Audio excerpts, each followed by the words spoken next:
Nous sommes dans une société qui attend, qui veut, qui réclame, qui exige des réponses.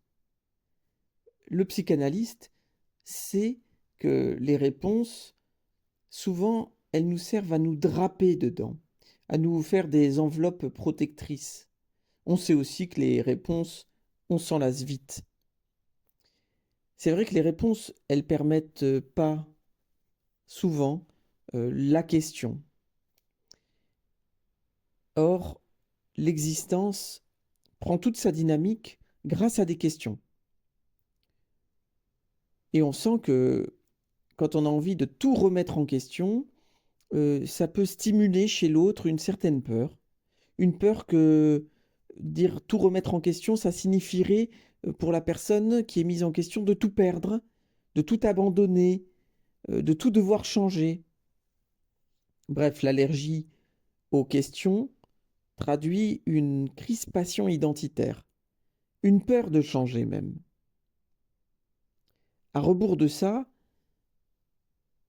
on vient en analyse pour se mettre en question ou se remettre d'une question à laquelle on n'a pas trouvé je dirais de solution.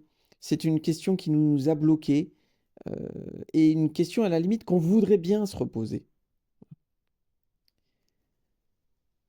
Il y a une erreur courante par rapport aux questions, c'est vis-à-vis d'une question, de chercher une réponse à la question.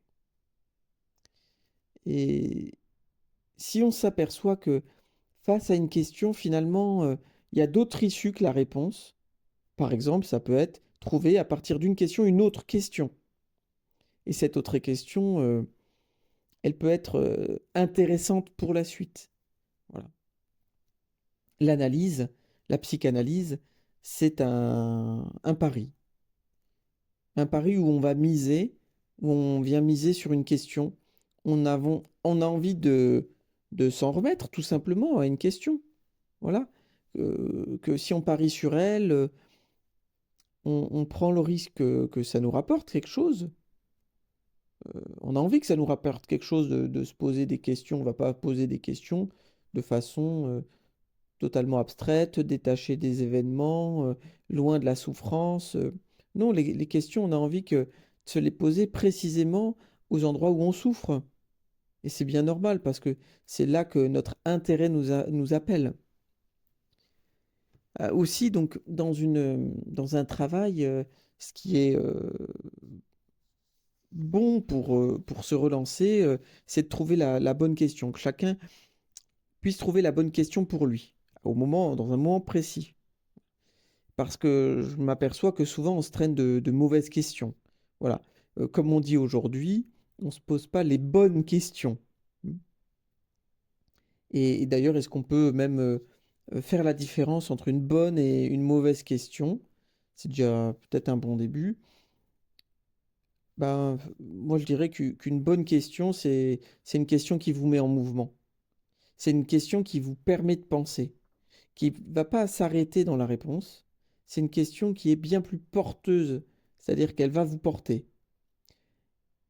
Et à contrario, une mauvaise question, bah, c'est tout simplement une question qui vous arrête, en fait, qui vous fige, qui vous foudroie, euh, qui vous, qui vous gèle, qui vous mortifie.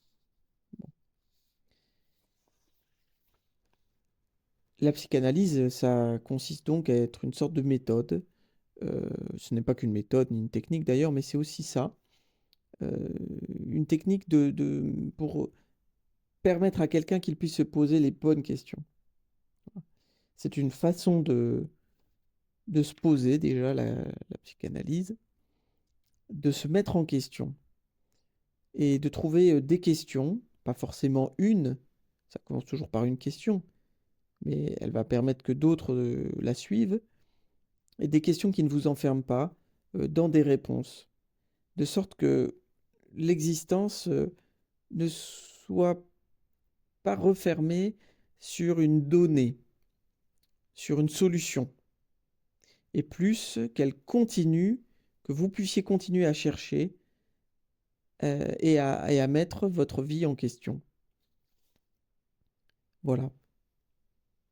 Ça permet peut-être à beaucoup de gens de comprendre pourquoi un psychanalyste, il répond pas à vos questions. Il ne vous donne pas la réponse à votre question. Parce que s'il faisait ça, eh bien, il vous briserait dans votre élan. Et c'est tout l'inverse qu'on peut attendre de lui.